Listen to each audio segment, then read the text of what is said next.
No final de 2019, as notícias de Cape Coral, na Flórida, ficaram marcadas por uma série de crimes brutais que chocaram a comunidade.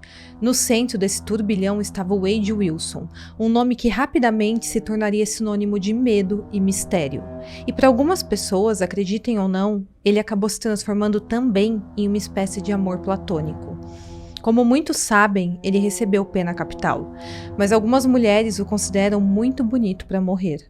Hoje vamos explorar o caso perturbador de Wade Wilson, revelando os mistérios que cercam a sua vida e também os impactos das suas ações em uma comunidade que até hoje tenta entender o que de fato aconteceu.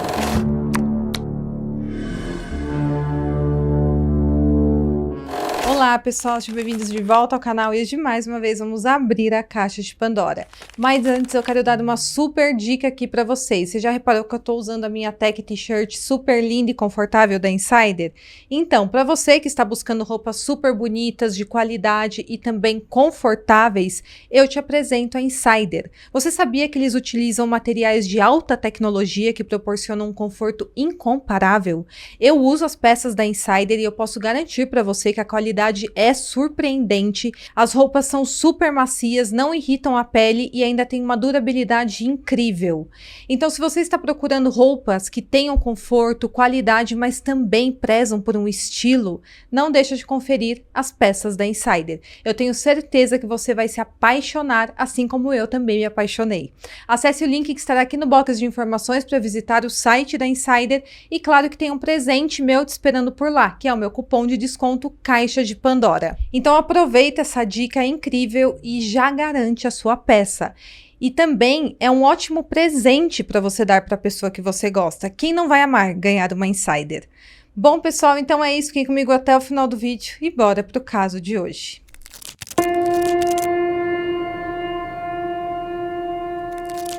Wade Wilson nasceu em 20 de maio de 1994 e cresceu em Tallahassee.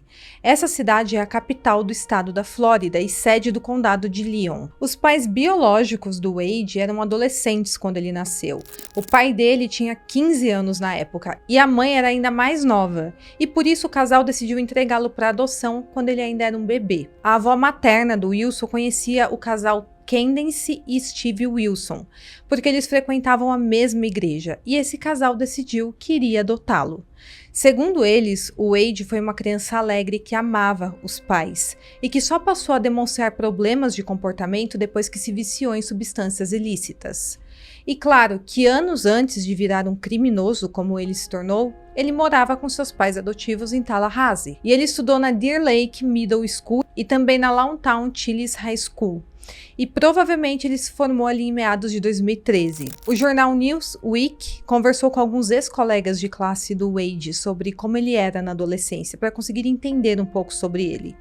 E todos que deram seus relatos, mais de 3 ex-colegas de classe dele, pediram para permanecer anônimos para manter privacidade e também a segurança. E o mesmo adjetivo foi usado por todos esses ex-colegas do Wade para tentar descrevê-lo. E o adjetivo foi perturbado. Uma mulher que disse ter estudado com ele na Deer Lake Middle School e também na Chiles High School, disse que eles tinham o mesmo grupo de amigos e eles se sentavam sempre juntos para almoçar. Mas na verdade ela disse que nenhum deles de fato almoçavam ali no colégio e eles ficavam apenas trocando substâncias ilícitas entre eles. Ela também falou que namorou um dos amigos mais próximos do Wade na época, que também não era uma pessoa muito legal. No ensino médio, Wade sempre usava um moletom preto com capuz sobre a cabeça e o namorado dessa menina, que era amigo dele, também sempre andava da mesma forma. Eles gostavam de ficar parecendo um pouco assustadores para as outras pessoas. Essa mulher também contou que o Wade foi a primeira pessoa com quem ela fumou erva, quando tinha apenas 14 anos. Ela contou que eles fumavam juntos sempre na floresta, antes do início das aulas. Ela falou que depois de provar a primeira vez com Wade, isso acabou fazendo parte da rotina deles. Então, todos os dias, antes de entrarem para a aula, eles se encontravam ali na floresta para fumar erva. Ela falou que às vezes ficava apenas ela e o Wade juntos lá, fumando, e ela nunca se sentiu insegura perto dele. Ela falou que o Wade andava bastante com ela e com o namorado dela, mas na maioria das vezes ele estava sempre ocupado com alguma menina que ele estava interessado. E o Wade, na adolescência, ele virou o tipo de pessoa que não tem respeito nenhum por nenhuma autoridade. E ele chegou até mesmo a ser expulso do ensino médio porque ele estava fumando erva no banheiro da escola e acabou colocando fogo no rolo de papel higiênico. Uma outra mulher disse que ela e o Wade tiveram também um breve relacionamento no ensino médio por volta de 2012, e ela falou que ele nunca foi muito respeitoso com ela e que a atraiu durante todo o relacionamento. Em um incidente, ainda no ensino médio, ela falou que se lembra de retornar para sua carteira na sala de aula e descobrir que o dinheiro que ela tinha na sua mochila havia sido roubado. E ela falou que de cara desconfiou que o Wade havia feito aquilo. Isso aconteceu antes de ela e o Wade namorarem, e ela contou ao professor que tinha sido roubada e que desconfiava do Wade. Então o diretor e outro membro da equipe ali do colégio entraram naquela sala de aula exigindo que os alunos se explicassem, porque aquilo não poderia acontecer dentro de uma escola. Eles impediram que a turma saísse até mesmo depois do sinal, mas mesmo assim ninguém confessou o crime. Eles disseram o seguinte: quem tirou o dinheiro da bolsa dela, confesse agora mesmo para que todos possam sair e ir para a próxima aula, ou vamos ficar sentados aqui o dia todo. E mesmo assim ninguém confessou. No fim, eles ficaram muito tempo ali presos na sala, esperando para ver se alguém confessava, e no fim todos foram dispensados sem uma confissão. Mas, conforme eu falei, ela acreditava que o Wade era o culpado. Ela chegou até mesmo a confrontar ele na frente de uma multidão de colegas. E o que ele fez foi rir da cara dela. Outro colega de escola também descreveu o Wade como um cara muito problemático e que ele só andava com pessoas que se metiam em problemas. Alunos que estavam focados no futuro, qual faculdade iriam cursar, não eram amigos do Wade. Afinal, os interesses não eram os mesmos. O Wade sempre ultrapassou os limites em fazer coisas malucas. Inclusive, depois do ensino médio, ele logo começou a invadir propriedades e também a arrombar carros. Mesmo que ele não ganhasse nada em dinheiro com isso, era apenas algo que ele gostava de fazer. Então nem sempre ele fazia coisas erradas para conseguir algum benefício, do tipo roubar coisas para vender. Às vezes ele só fazia algo errado pelo gosto de não estar fazendo o que era certo. Pelo gosto também de estar desafiando uma autoridade. Agora, quanto aos pais adotivos dele, todos os colegas de classe só tinham coisas boas a dizer sobre eles. Um deles descreveu o Steve e a Candace como pessoas super amigáveis e frequentadores da igreja, que tinham boas intenções e que queriam o melhor para o Wade. E na verdade o Wade tinha acesso a todas as oportunidades para ter uma vida excelente, nunca faltou nada para ele.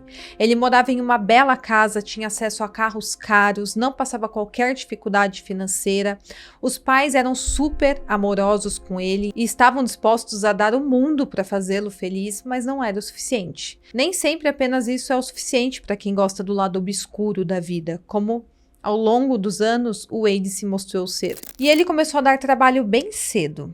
Teve uma vez, ainda no ensino médio, que o Wade roubou o carro dos seus pais e desapareceu por 3 dias.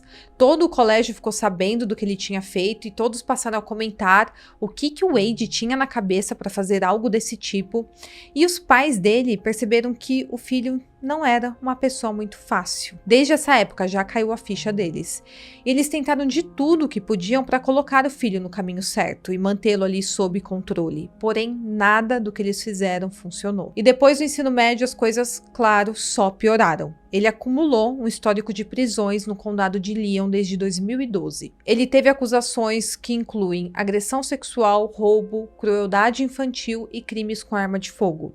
Ele também foi acusado de sequestro e de ter abusado de mulheres no condado de Lee e em Palm Beach. Então, Wade tem uma longa lista de crimes que é até um pouco confusa. Ele também chegou a ser preso por causa de algumas dessas acusações. De acordo com os registros do histórico do Wade, ele foi preso no Departamento de Correções da Flórida por condenações por roubo e furto qualificado. Isso aconteceu em novembro de 2013 e ele ficou preso até setembro de 2014.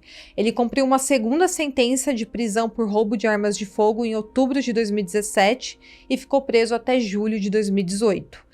Além disso, em 2015, ele foi acusado de agressão sexual e sequestro em Tallahassee, mas ele acabou sendo absolvido nesse julgamento. Em 2018, ele foi envolvido em outro crime. Ele foi acusado de receber uma oferta de tirar a vida da Denise Williams.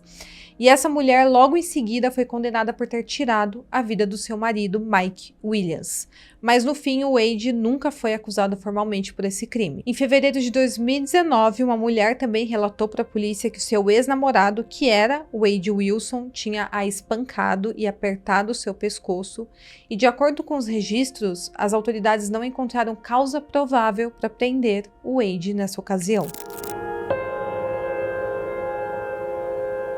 Então já vamos entrar aqui no dia dos fatos. No dia 6 de outubro de 2019, o Wade, com então 25 anos, foi com a sua namorada da época, Melissa Montanes, para um bar chamado Buddha Live, localizado em Fort Myers. Naquela noite, o Wilson conheceu no bar um homem chamado Jason Shepard, e ele queria ir até a casa desse homem com a sua namorada, com a Melissa. Porém, a Melissa disse que não se sentia confortável em ir à casa de um estranho que tinha acabado de conhecer em um bar, e ela então acabou indo embora. O Wade continuou nesse bar e depois que ela foi embora, ele conheceu uma mulher chamada Christine Melton, de 35 anos. A Christine estava com a sua amiga Stephanie Sailors. O Wade se apresentou como Júnior nessa ocasião, ele falou que seu nome era Júnior. E naquela época, o Wade não tinha tatuagens no seu rosto. Ele parecia ser super amigável, um cara muito legal, muito charmoso, e as duas amigas não perceberam nenhuma bandeira vermelha nele ali logo de cara. E a Christine logo ficou interessada pelo Wade, e ele também ficou interessado nela. Falando um pouco sobre a Christine, ela cresceu em Illinois e se mudou com a sua amiga Stephanie para Cape Coral, onde trabalhavam como garçonetes. Na época dos fatos, elas moravam em uma casa nessa cidade e tinham um gatinho de estimação. Elas eram amigas desde o colégio e elas eram super próximas. A Christine foi descrita como o tipo de pessoa que sabia dar respostas rápidas para as pessoas por causa do seu raciocínio super rápido. E ela fazia com que todos ao seu redor se sentissem muito bem, e ela era uma pessoa muito compreensiva. Uma das coisas que ela mais gostava de fazer era se fantasiar, e seu feriado favorito era o Halloween, exatamente por isso. E agora, voltando ao dia dos fatos, eles então se conheceram naquele bar e ficaram lá até a hora de fechar. Depois que o bar fechou, o Wade e as duas mulheres foram para a casa do Jason Shepard, que ficava a poucos minutos ali do bar onde eles estavam. Eles ficaram ali na casa do Jason por várias horas e lá o Wade e a Christine tiveram relações. Depois que o dia amanheceu, eles decidiram que era hora de ir embora. Durante essa noitada, todos eles estavam bebendo e fazendo uso de erva, e com exceção da Stephanie, eles também tinham usado carreiras de pó. Mas a Stephanie disse que era uma quantidade bem pequena que eles costumavam usar em festas, então não tinha ninguém fora de controle. O Wade estava com o carro da sua namorada nessa ocasião, e ele ofereceu carona para Christine e para Stephanie para levá-las até Cape Coral, onde elas moravam. Porém, na verdade, o Wade mal sabia dirigir aquele carro, porque era um carro de câmbio manual, então ele não conseguiu sequer dar ré nesse carro. Então foi necessário eles descerem e chamar um Uber para ir até Cape Coral. Quando os três chegaram ali na casa delas, a Stephanie conta que sentiu uma sensação de alívio por ter chegado em casa, em segurança, depois de uma noite um tanto quanto maluca. Naquele dia, ela tinha que levar o filho para a escola e também tinha que sair para trabalhar. Era uma segunda-feira. Então ela se despediu dos dois, do Wade e da Christine, e saiu. Enquanto isso, os dois continuaram juntos ali na casa delas. A Christine abraçou a amiga e disse que a veria no dia seguinte, e a Stephanie conta que não ficou preocupada com a sua amiga, porque parecia que o Wade era um cara legal e gentil. Porém, acontece que após a Stephanie sair de casa e a Christine pegar no sono, o Wade simplesmente a atacou apertando seu pescoço, até ela parar de respirar. E em seguida, ele fugiu da cena do crime utilizando o carro da Christine. A Christine não tinha turno de trabalho naquela segunda-feira de 7 de outubro e por isso a Stephanie não ficou preocupada inicialmente quando a amiga não respondeu suas mensagens no início da tarde. Ela imaginou que a Christine tinha dormido até mais tarde por causa da noitada que tiveram. O Wade, enquanto isso, ligou para sua namorada, para Melissa, antes das 8 horas da manhã daquele dia, e ele disse que queria saber onde ela estava e se ele poderia buscá-la. A Melissa falou que naquele momento estava com muita raiva porque o Wade tinha ficado com o carro dela na noite anterior, sem a permissão dela. E ela falou que ela só queria saber onde estava o carro dela, que ela não queria conversar nem encontrar o Wade. Ela disse que confrontar o Wade e pedir a chave do carro deixou ele muito bravo. Ele brigou com ela, xingou e a intimidou no telefone. Porém, eles acabaram se encontrando em um centro comercial no centro de Fort Myers. E o Wade apareceu lá para encontrá-la com um carro que ela não conhecia, ela nunca tinha visto ele com aquele carro, que era o carro que ele havia roubado da Christine, era um Nissan Versa preto. Ela então saiu para falar com ele ali e foi até a janela do motorista e pediu as chaves do seu carro. O Wade então pediu que ela entrasse no carro que ele estava e ela falou que não iria entrar. E ele ficou muito bravo com isso, tentou puxar a namorada para dentro do carro e ela disse que ele foi tão agressivo que quase arrancou o vestido que ela estava usando. Ela disse que o Wade abriu a porta do carro e derrubou ela no chão, mas neste momento ele acabou esquecendo de puxar o freio de mão do carro e com isso acabou batendo em outro veículo que estava ali perto. Nesse momento o Wade a agrediu com soco, deu tapa nela e também apertou o seu pescoço. E o Wade é um cara de 1,98 de altura, ele é muito alto. E a Melissa tem 1,68, bem mais baixa que ele. E ela conta que quando olhou nos olhos dele, percebeu um vazio. Ela descreveu o seguinte: não há mais ninguém por trás dos olhos, não há raciocínio. Ela ainda tentou conversar com o Wade para tentar ganhar tempo enquanto a polícia era chamada, mas em seguida ele simplesmente pegou a Melissa, a arrastou pelas escadas até onde ela trabalhava e manteve ela pressionada contra a parede, segurando a sua garganta. Ela conta que ela não sabia se seria jogada pela janela por ele naquele momento ou se ele tiraria sua vida ali mesmo, mas uma coisa ela tinha certeza, que ela morreria naquele dia. E foi nesse ponto que o Wade atingiu a Melissa em cheio no rosto. Nesse momento o sangue voou para todo lado e ela disse que enquanto o Wade ficou meio atordoado pela quantidade de sangue, ela conseguiu se abaixar e passar embaixo do braço dele e saiu correndo. Nesse momento, um comerciante que estava vendo toda aquela agressão falou para que a Melissa se escondesse na loja dele. O Wade então voltou para o Nissan Versa preto e foi embora antes que a polícia chegasse. Enquanto fugia, já era por volta das 9h30 ou 10 horas da manhã. E o Wade vive em uma rua de Cape Coral, uma mulher chamada Diane Ruiz, de 43 anos.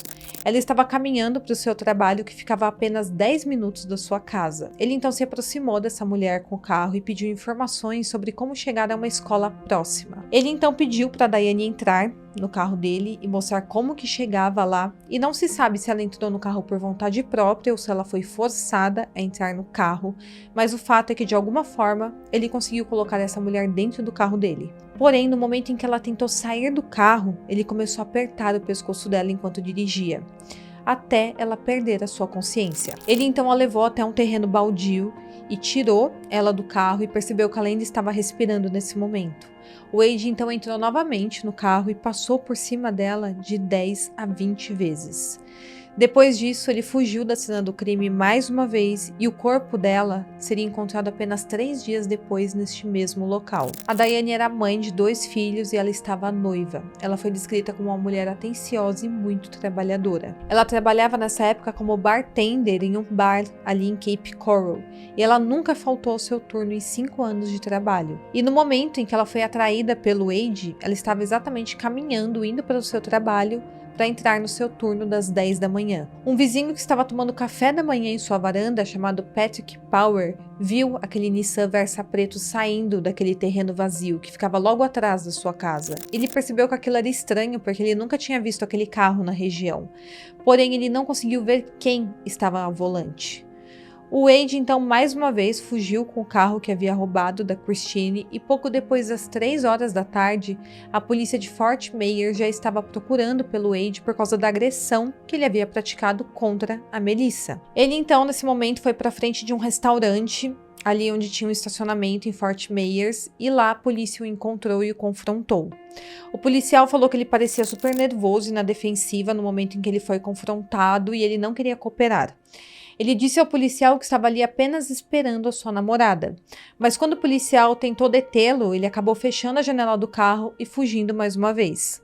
Como a investigação ainda era por causa da acusação de agressão, o policial acabou não indo atrás do Wade. Até aquele momento, ninguém sabia dos crimes que ele havia cometido contra a Christine e contra a Diane.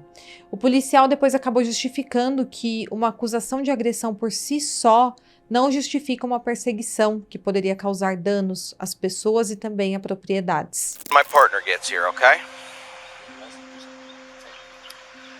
Yeah. Wade? Sir, I didn't do anything. Look at me. Okay. Joe. All right, please. Just wait till my partner gets here. Alpha 80, we are all in there. O Wade, nesse momento, então, foi até uma gráfica de um homem que ele conhecia, chamado Joshua Luckett. Essa gráfica, chamada Matthew Graphics, ficava na Hancock Bridge Parkway. E esse homem disse que conhecia o Wade por um amigo em comum, mas eles não eram próximos. O Wade apareceu na loja naquele dia, naquele carro preto, o Versa, e ele estava sem camisa, descalço, sujo de sangue e sem alguns dentes. O Joshua estava atendendo um cliente nesse momento e pediu para o Wade esperar um pouquinho que já falava com ele. E quando o Joshua saiu da loja para falar com o Wade simplesmente pediu que ele conseguisse o quanto antes uma passagem ou de avião ou de ônibus, qualquer coisa que ele pudesse para deixar a cidade. O Joshua percebeu que ele estava bem frenético, aparentando estar com muita pressa, e o Wade falou que precisava fugir porque tinha feito algo horrível. Ele falou que ele tinha tirado a vida de algumas pessoas naquela manhã.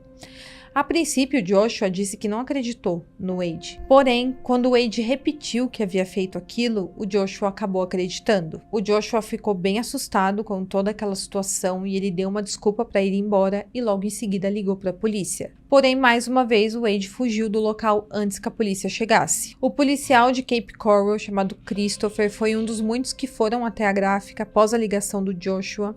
E o Wade, nesse momento, fugiu a pé. Ele deixou para trás o Nissan Versa roubado. Pela janela do carro, os policiais viram sangue dentro do veículo. Eles então começaram a tentar identificar quem era o proprietário daquele carro. E eles descobriram que pertencia a uma mulher chamada Christine Melton. Eles tentaram entrar em contato com ela, porém eles não conseguiram. E então eles decidiram quebrar a janela do carro para averiguar se havia algo ou alguém escondido ali no porta-malas.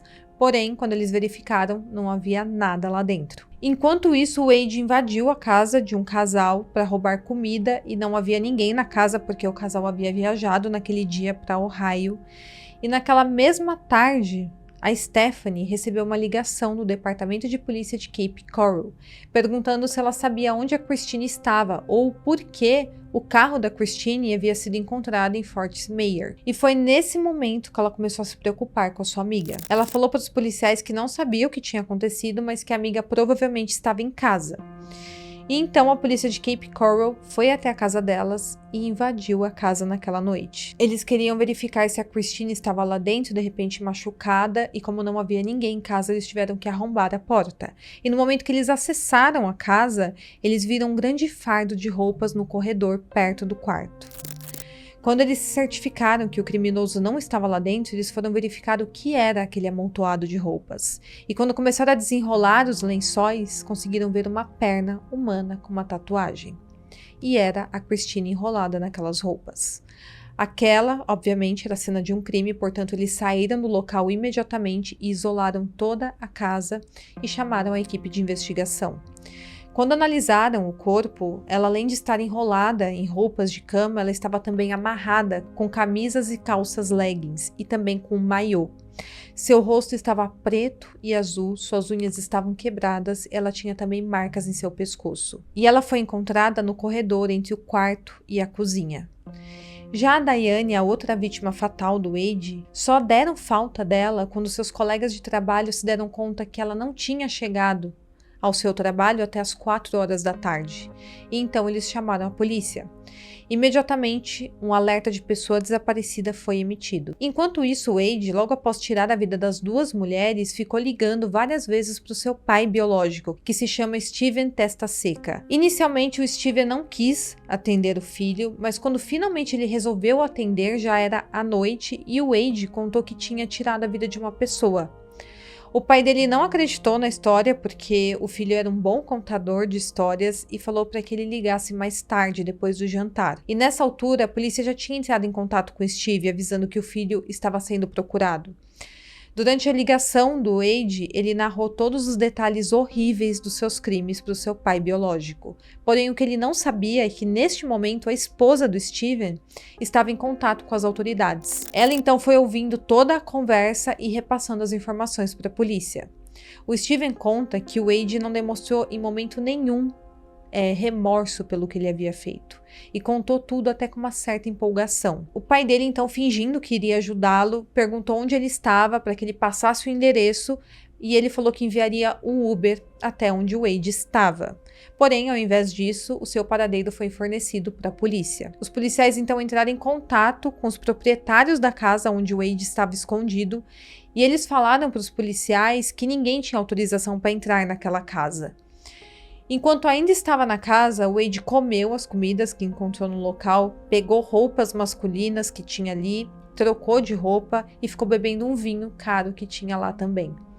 A polícia ligou para o telefone fixo de dentro da casa e falou diretamente com o Wade, e o Wade falou que precisava falar com o pai dele e que só depois disso sairia da casa. No dia seguinte, no dia 8 de outubro, a polícia invadiu a casa e prendeu o Wade. Nesse mesmo dia, a polícia vasculhou lagoas e também áreas arborizadas, onde a Diane havia sido vista pela última vez caminhando para o seu trabalho. Eles também usaram um helicóptero para inspecionar toda a área, e apenas no dia seguinte, no dia 9, que os investigadores começaram a suspeitar que a Diane poderia ter sido outra vítima do Wade. E então, no dia 10, 3 dias após ter a vida tirada, os policiais viram um abutre circulando naquele terreno baldio. Como abutres geralmente vão em busca de restos humanos e também restos de animais, eles decidiram verificar a área. E ali, naquele terreno, a Diane foi encontrada sem vida embaixo de alguns arbustos. Seu nariz estava quebrado, seu osso do pescoço também, e ela sofreu várias fraturas na costela, tanto na parte da frente quanto nas costas. Quando o Wade foi preso, ele falou para os policiais tudo o que ele havia feito. Mas o mais cruel é que ele falou sobre os crimes se gabando pelo que ele tinha feito, com um certo orgulho. Ele também falou que passou o carro por cima da Diane até ela parecer um espaguete. Essa descrição foi registrada durante uma entrevista que ele fez na prisão com os detetives, e tudo foi gravado. E claro que essa é uma forma muito fria e cruel de descrever a morte de alguém. E quando perguntaram para ele qual era a motivação do crime, ele simplesmente falou que matou por matar. O Wade então foi levado para a cadeia do condado de Lee, onde ficaria preso aguardando seu julgamento, e ele se declarou inocente. E enquanto ele estava preso, ele continuou dando trabalho. Em 30 de setembro de 2020, ele e seu companheiro de cela, um homem chamado Joseph Katz, tentaram escapar da cadeia do condado. Os policiais foram informados que tinha detentos tentando fugir, e quando eles foram averiguar a cela do Wade e do Joseph, descobriram que a estrutura de metal da janela havia sido removida, e também que tinha várias rachaduras naquele vidro bem grosso de segurança. Um banco de metal que ficava ali na cela e que ficava parafusado no chão também havia sido removido. Eles falaram que ouviram barulhos de pancadas pouco antes dessa denúncia ser feita, e aqueles barulhos vinham da cela do Wade, e então, quando eles foram verificar, eles encontraram tudo ali adulterado. E ficou claro que os dois homens planejavam usar a janela como rota de fuga. Os detetives então determinaram que o Wade era o mentor do crime e o acusaram de tentativa de fuga e também de associação criminosa.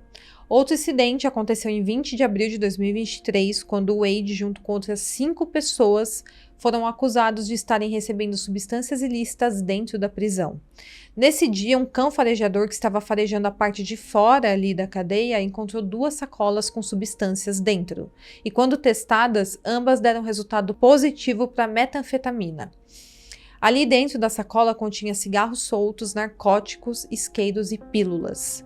Os policiais então revisaram as ligações telefônicas gravadas dos presos e descobriram que o Wade havia falado com alguém chamado Bonnie Wing sobre narcóticos.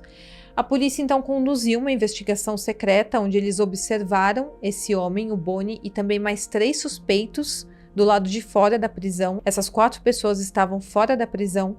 E então todos eles foram presos e o Wade também foi acusado. Depois que o caso do Wade foi parar na mídia, outra ex-namorada dele, chamada Kelly Matthews, fez uma série de vídeos na rede social de dança, revelando que ele era uma pessoa super instável. Porque durante algum tempo ela conta que ele nunca fez nada contra ela, porém um belo dia ele simplesmente decidiu atacá-la e tentou tirar a sua vida.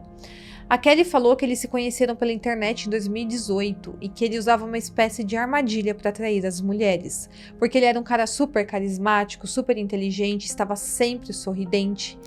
E naquela época, ele não tinha tatuagens em seu rosto como ele tem hoje em dia. Porém, ela falou que o comportamento dele começou a mudar quando ele começou a usar pó com muita frequência.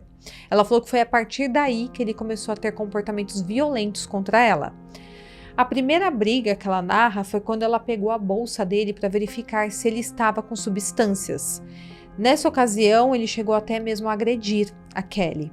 Depois, em fevereiro de 2019, eles tiveram outra briga bem intensa e nessa ocasião o Wade quase tirou a vida dela. Ela disse que na época ele concordou em ir para uma reabilitação bem próxima ali da casa deles, mas depois ele mudou de ideia e queria ir para uma reabilitação em Florida Keys, que ficava a cerca de 3 horas e meia de onde eles moravam.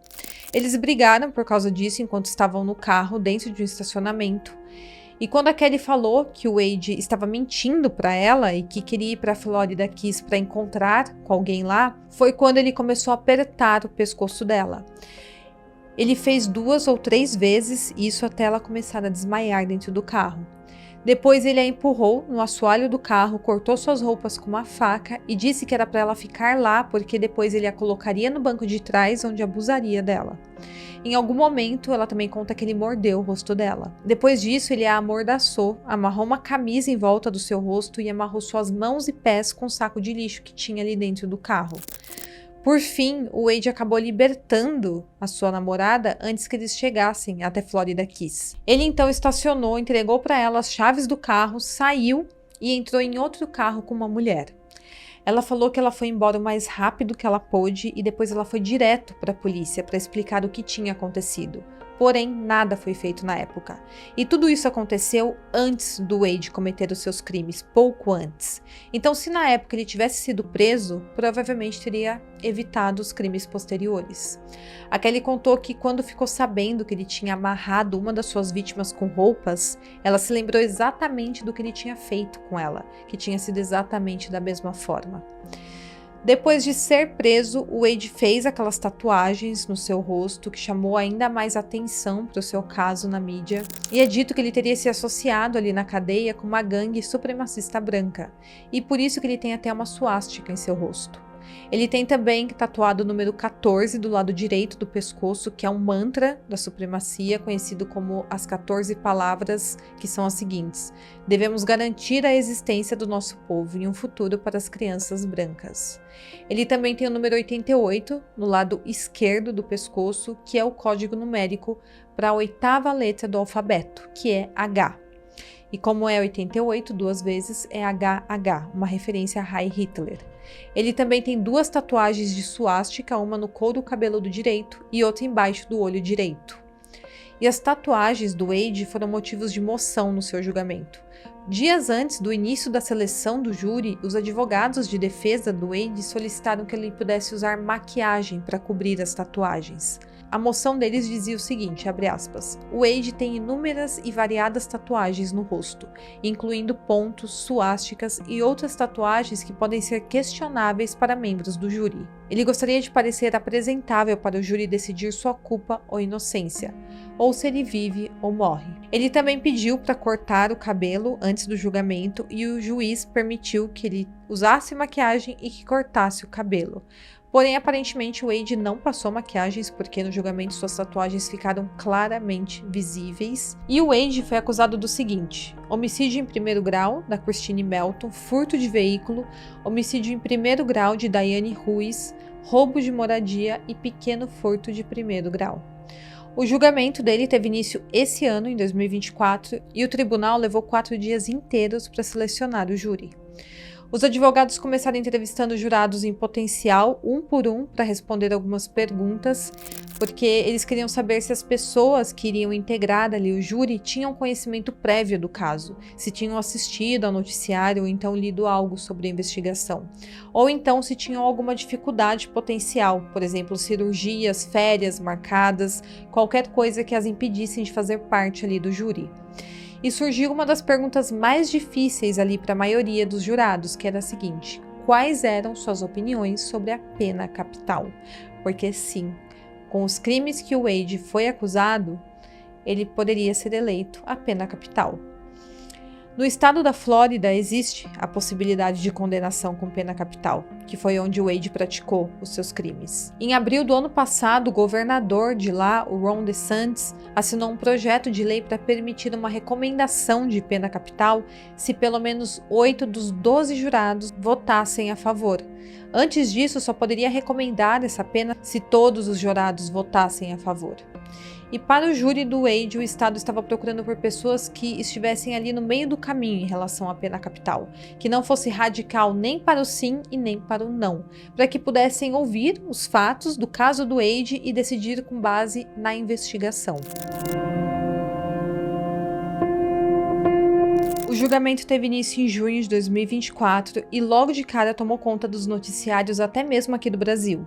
E quando eu estava pesquisando aqui sobre esse caso, eu vi vários vídeos de meninas literalmente apaixonadas pelo Wade, o que é no mínimo bizarro. Estamos falando aqui de um criminoso que tirou a vida de 2 mulheres de forma muito brutal, sem nenhum motivo aparente, apenas pela vontade, pela sede de tirar a vida de alguém. Então, aparecer meninas apaixonadas pelo Wade é muito, muito estranho. O promotor público assistente apresentou o argumento de abertura da acusação e ele disse que a Christine Melton tinha 35 anos quando teve a vida tirada. Ele descreveu como a Christine foi encontrada em sua casa em Cape Coral, enrolada em roupas de cama e também em roupas como maiô, calças leggings. Já a Diane Ruiz tinha 43 anos e ela também foi encontrada em um terreno baldio sob arbustos, sem vida, e seu nariz estava quebrado, ela tinha quase uma dúzia de fraturas de costelas, em uma situação terrível. Essas 2 moças tinham 3 coisas em comum. Ambas morreram no dia 7 de outubro de 2019, ambas tiveram seus pescoços pressionados e ambas foram silenciadas para sempre pelo Wade. E a última pessoa que elas encontraram em vida foi o Wade Wilson. O dono da gráfica, o Joshua Lukesh, testemunhou também no julgamento. A ex-namorada do Wade, que foi atacada no mesmo dia dos crimes, também testemunhou. E uma das últimas coisas que o promotor mencionou foi que o júri ouviria o pai biológico do Wade, o Steven Testa Seca, que ajudou os policiais a localizarem o paradeiro do seu filho. O promotor deixou claro que esse era um caso que o criminoso tinha matado por matar, e ele citou também que na entrevista na prisão que o Wade deu aos detetives dias após a sua prisão, ele falou que tinha feito aquilo e que faria novamente se continuasse solto. O Wade também falou que o trauma contundente era uma forma de obediência e o estrangulamento era para o silêncio da vítima. O promotor falou que tirar a vida de alguém por pressão no pescoço é uma técnica que envolve a vida escapando pelas mãos de alguém, quando o criminoso coloca as mãos na garganta da outra pessoa. Então, você aplicar pressão apertando a garganta de alguém, não soltar até que não haja um último suspiro restante da pessoa, ambas as pessoas sabem que uma delas vai morrer, e é uma morte lenta e cruel. Já o advogado de defesa do Wade teve sua chance de colocar algumas dúvidas razoáveis nas mentes dos jurados, e não tinha, obviamente, como negar a culpa do Wade pelos crimes cometidos, mas ele queria, ao menos, tentar livrar o seu cliente da pena capital, e para isso ele teria que provar que não houve premeditação para o crime. Então, se não houve premeditação, seria classificado como um homicídio causado por desrespeito imprudente à vida humana, que é um crime de 2º grau. Nos argumentos finais, a promotora Sarah Miller falou o seguinte, abre aspas, a atitude do Wade em relação a essas mulheres é desprezível. Ele se gabou das mortes delas para o pai depois que tirou a vida delas, sem arrependimento, sem remorso. 3 dias depois, ele ainda estava se gabando para a polícia. Sua maior preocupação, se ele conseguiria um hambúrguer e batatas fritas. Enquanto a Diane Ruiz estava deitada naquele campo, sendo devorada por insetos, animais, comendo seu rosto a ponto dela ficar irreconhecível, esse cara aqui quer batatas fritas. E ele está se gabando do fato de que Diane parece um espaguete, fecha aspas. Porque, conforme eu falei, o Wade descreveu a Diane depois de ter a vida tirada. Ele falou que queria deixá-la como se fosse um espaguete. Passou o carro por cima dela até ela parecer um espaguete. A promotora também disse ao júri que a lei exigia que eles acusassem o Wade do crime mais grave. Ela disse a eles para nem mesmo considerarem crimes menores incluídos, como crime em segundo grau, porque o Estado provou que ele premeditou aquele crime. Ao citar as transcrições da confissão do Wade na prisão, ficou claro também que ele teve chances de libertar as suas vítimas. E a promotora leu a transcrição do Wade falando o seguinte, abre aspas, tudo bem, a verdade é que eu peguei a garota e tirei sua vida. Eu sabia na minha mente que não iria deixá-la. Ela queria ser deixada lá. Assim que ela foi sair, eu a agarrei pelo pescoço e apertei. Ela voltou à vida 3 ou 4 vezes, quero dizer, ela era uma lutadora com certeza, eu admito isso. Eu a sufoquei até que ela não conseguisse mais respirar. Ela ainda estava viva e eu a empurrei para fora do carro. Ela tentou se levantar e eu a atropelei com o carro. Eu podia dizer que ela estava ficando assustada. Eu vi o medo e acho que o medo me fez simplesmente matar. Eu sou um leão e você é a presa, e eu posso sentir isso. Elas não conseguem fugir de mim, mesmo se quisessem. Eu sou muito forte, fecha aspas. Essas são as palavras do Wade para os seus crimes. Enquanto a promotora lia essas transcrições, o Wade olhava para ela sem nenhuma emoção. Os pais adotivos dele escreveram uma carta fazendo um apelo contra a pena capital, dizendo que o Wade ainda tinha o seu lado humano e que tirar a vida dele não iria trazer as 2 vítimas de volta. Eles escreveram que o Estado falhou com Wade e que ele começou a ter delírios quando seu vício em substâncias começou. Um especialista chamado pela defesa argumentou que o Wade apenas cometeu os crimes por estar sob efeito de substâncias que ele tinha consumido no dia anterior aos fatos. Ele também argumentou que uma combinação de lesões cerebrais que o Wade tem, somado aos medicamentos que ele estava tomando, provavelmente acabou motivando os crimes. Esse doutor disse que chegou a 2 conclusões, que seria disfunção cognitiva e disfunção emocional, causando comportamento ruim e menos pensamento.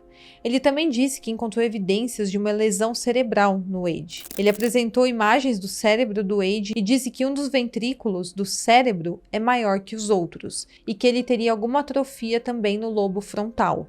E isso era um dos motivos dele ser tão impulsivo. A irmã adotiva dele também foi chamada e ela disse que o Wade começou a apresentar sinais de problemas de saúde mental depois dos 11 anos de idade. Ela falou que ele teria sofrido ferimentos na cabeça decorrentes de 2 acidentes de carro que bateram em árvores e ele também teria sofrido uma concussão jogando futebol americano e outra jogando beisebol.